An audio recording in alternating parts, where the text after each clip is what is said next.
Hey everyone, we are back with Mara at Clear Spring, and we are going to talk today about the cosmic energies, what you need to know about what's going on the week of February 21st, 2024. Tell us what's going on, Mara. What do we need to know? Thank you, Jill. Well, there's a lot to know, as you know, because our world is just changing so fast. So what do you pay attention to? And what do you let into your field?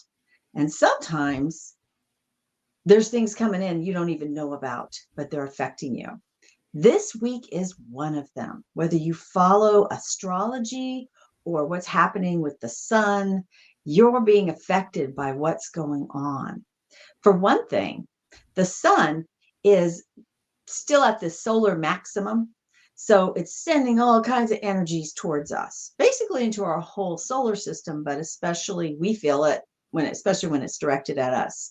And there is another sunspot that's circling around. It's got a lot of energy, a lot of potential. We could be having another X flare in the very near future. And that wouldn't be surprising.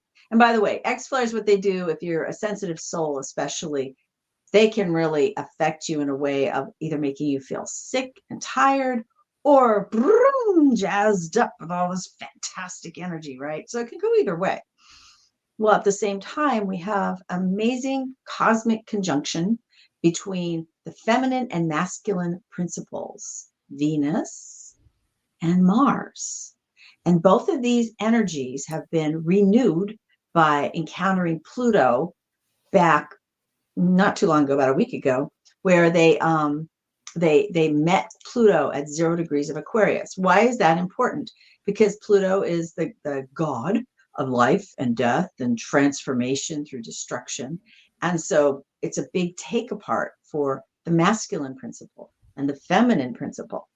So for us in our day-to-day lives, we could have been overly emotional or experiencing all kinds of aggression in and around us. I know people who've had like traffic accidents and major relationship shifts and changes in this little cycle of time since the new moon.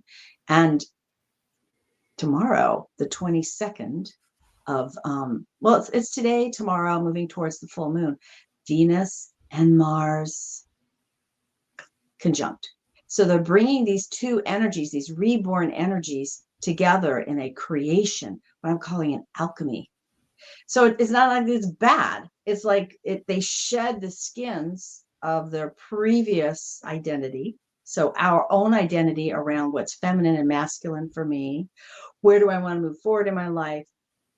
What do I want to attract into my life? Moving forward, Mars, attraction, Venus. How do I want to put those energies together?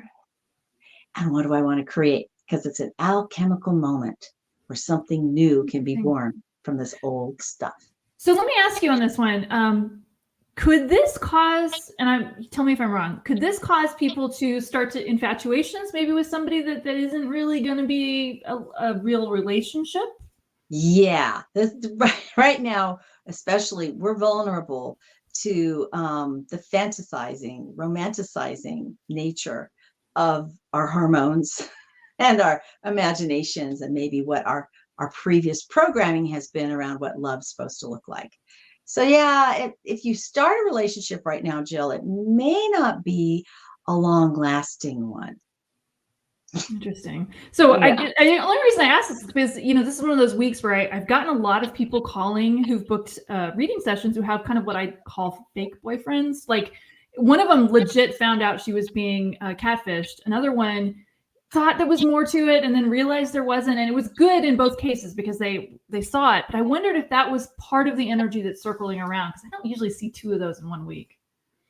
Yeah, that could definitely be it. And plus, if a person has a lot of unresolved issues around the idea of romance, around their own senses of being, I'm nobody if I don't have a partner, or I've lost the love of my life and so I can't have love anymore. There's a lot of weird belief systems that we don't even know are running beneath the surface, and they're going to get activated by this energy because it needs to be cleared out. It needs to be moved. So maybe somebody's going to have not such a fun experience, but maybe it'll be the one that makes them make a change.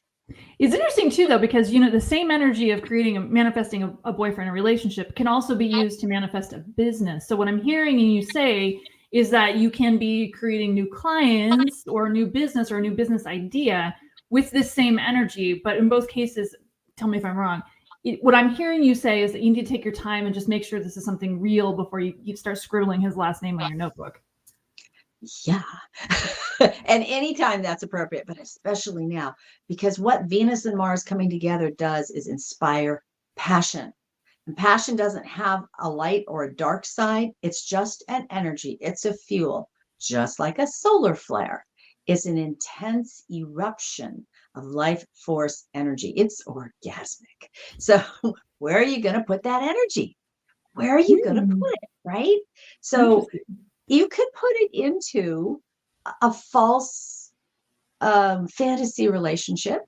You could put it into a business idea that is really appealing to you, but you are your own market and there's nobody else who's really going to like it. Or you could put it into something that is really going to be part of your life going forward and how you want to upgrade and continue to receive all these massive downloads and uploads that we're in the middle of right now, which is another part of this whole thing. Interesting. So would you say, allow for this passion and allow it to start to show you things that you're interested in, but maybe don't make like permanent legal things around it? Or unless it's something, if you've already been in, it's kind of like Mercury retrograde. So if you've already had something in play before Mercury goes retrograde, well, then whatever comes in during the retrograde, you do want to look at carefully, but continue with your plans. But if it's something new that started like today or yesterday, and you're like, yes, I'm going to sell all my investments and throw my money into this thing, maybe don't do that. Yeah, I get you. Especially the investment thing right now. No, I love that. So how I love the idea of this passion energy, and I love the idea of using it as exploration. How long is this going to last? Well, this is happening through the full moon, which is on the 24th, and even lingering afterward. And during all of this, and the full moon, by the way, wow, lots of potent energy there that, again, people can take as a huge irritant or a huge motivator. So with this Venus and Mars conjunction happening now, the energy of it still is applicable for the full moon because it's just a couple of days away. And at the same time, Saturn is conjunct this full moon, this alignment. So we have this rather magical line of energy going through all of us that is bringing in this Saturn construct, this ability to structure things, to put something, like you have this great idea, and if you're working with your Venus energy in attraction, you're attracting in a great framework for applying this idea, and then you're getting the energy and the motion with Mars to go do the thing. Like it can all line up. Like, I don't know about you, I have been flying with energy this week. I am really buzzing with it. It feels amazing. And that's, well, for me, it's because I've deliberately wanted to intentionally work with this energy and not be victimized by it, if you know what I mean. I do. Yeah, that makes a lot of sense. And I love the idea of harnessing it. It's a matter of also being aware of the quality of it, being almost the fantasy quality of it too. I like what you're describing about getting caught up in a story. Yeah, there's a lot of when it's just a lot of strong energy, any of us can get pushed in the direction we're most comfortable with. So, and a lot of us are comfortable with stories that really aren't ours. That's a good point. We're focusing outward. We're oh, I like that influencer. Or if only I had this job, my whole life would be different. And those are great points, data points, but they're not a map. They're not a good plan. Does that make sense? It does make sense. And I like what I'm hearing with this, because if you've got like 10 ideas, a lot of people right now have got like 10 ideas, 30 ideas for a book or whatever. Right. What I'm hearing you say is that if I've got these 30 ideas, just randomly ideas for a business or a book, I might have a greater sense of what I have more passion for right now because it's more, that energy is more repped. So maybe Do you know getting what they, clear. I think I love this. I love this. Here, hear me out. I had this thing, you know, you and I, while we're talking, we're also listening to our guides, right? That's why it's a little bit Yes. of woo-woo, folks. This is how it works. Yeah. So, Yep. so my guides just sent me like a flash. So imagine you've got 10 great ideas. So you write all these ideas down, like give them a name, maybe put a little, if you're artistic, put a little picture next to each one, put them on like cards, like index cards. Okay. And then just turn them over upside down and put your hands over them and feel which one's vibrating to you. You know what I mean? Yeah, I love that idea. Play with ways to really feel the pull. You can put it on your belly or your heart or your third eye without looking at the card. What do I feel about the energy I've just imbued into this card? And you'll start narrowing them down. Doesn't mean you're throwing them all away, but you're prioritizing to take the parts so you can identify them energetically and then start to relate to those individual energy signatures and find out which one is really where your passion wants to flow. Interesting. I like the other part of what you just said. I love that ritual aspect is that you're also tuning into your own intuition and you're listening to your intuition instead of taking your 10 ideas, calling a friend and saying, hey, what do you think? You're saying to yourself, what do I think? Or what does my body say or my intuition? I love the idea of practicing that because, and the other, what you said about the, not throwing them away, like maybe some idea will work now and it won't work later, or it'll work later, but not now. So don't throw it away. So like maybe something will play out better in June than it will in February. So holding on to it. Let's say one of these ideas was a book, okay? Because you like Love mentioning books. I'm going to Love grab a books. book idea. Oh, wow, here's a book. I'm going to write this book. And you do all this vibrational work. You're like, wow, the card with the book keeps coming up. And by the way, you don't have to use cards, use the symbols that work for you. So now you start researching the book. And in researching the book, you suddenly learn more about the thing that was your third favorite. And you realize you need to pivot. Oh, that in researching this book, I found out that I really like,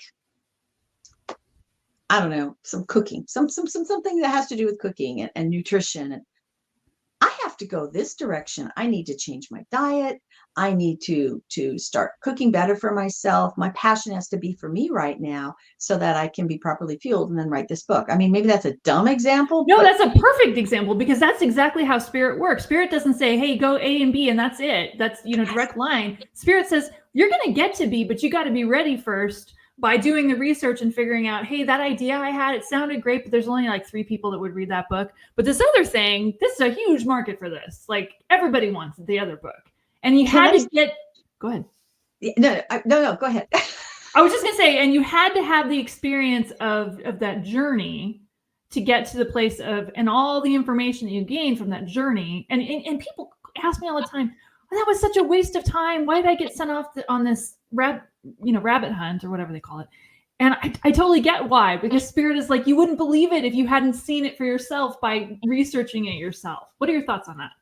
That's why we have to have topside world experiences. If somebody gave you all the answers, they wouldn't have the value that they have when you find them for yourself. I know I sound like some sort of philosopher there, but it's actually really true. And I wanted to give you like a kind of an amalgamated case history. So with clients, and I think you probably had this experience too, they actually had something they wanted to know that they never actually ask you until the very end of the session. And then it's like the light bulb goes off like, oh, that's why you're really here. And I've had clients that I've worked with for a while because sometimes you go and you see a practitioner like me and here's your soul retrieval, here's all this great follow-up stuff for you, go out, have a great life, come see me if you want to, and I don't see them again. And sometimes they see me once a year, and sometimes it's like twice a year, and sometimes we get into something and we work solidly together once, twice a month for maybe a year. I'm just giving random amounts of time, but I have a number of people, by the time I've been doing this for 15 years now, I have a number of people that have worked with me for quite some time.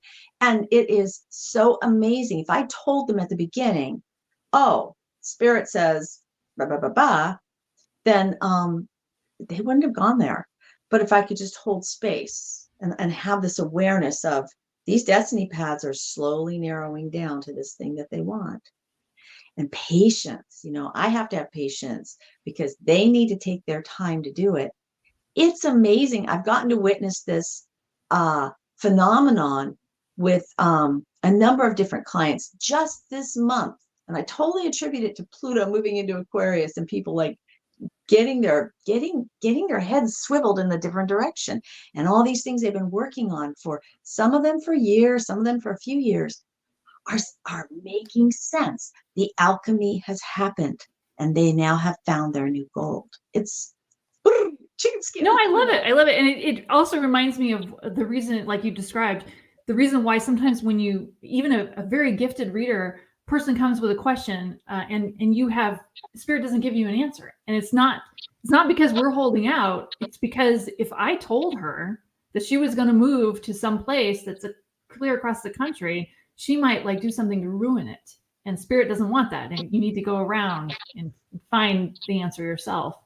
They'll try to shape their decisions or their actions towards this preset destiny. And that's not a good idea. That's not good for, and no psychic would tell you to do that. They want you to, people want people to make their own decisions. Absolutely. No reputable psychic. Very good point. Sometimes people are not in this business for completely honorable reasons. Yes, I agree. That's 100%. So anything else you need to tell us on that, or is there any last thoughts on what we need to do to harness this energy? Well, use the full moon wisdom of the Virgo Pisces axis to bring it up for you personally what's going to work. So Virgo wants you to get grounded, organized, to take really good care of yourself, your health, your home. Virgo wants you to be able to mother yourself. Okay. And then the other side of this, the whole Pisces aspect, this is have no boundaries, just flow out. There is no time, there is no space, just and connect. I don't mean to like the Pisces energy is all the possibilities, all the grand things that could be. So you find the balance in between those two, letting this energy inform you of your own personal extremes where you get too rigid and self-critical, or where you get too loosey-goosey and lose track of what's really important. So find that balance between the two, and you get the gold from this full moon. I love it. Any final thoughts before we end? Just everybody take a breath. It's your mind and your heart. That's the most important thing. And that's where you start from. Love it. And guys, it wouldn't feel right if I didn't ask. Please like and subscribe. It helps us all out. And also, if you don't, I hate to say this, but if you don't, when you're scrolling around, you may not find me again. If you don't subscribe. YouTube remembers. YouTube. Oh, does it? Okay, well, that's good to me. Yeah, okay. They remember. But yeah, you can reach me or Dill.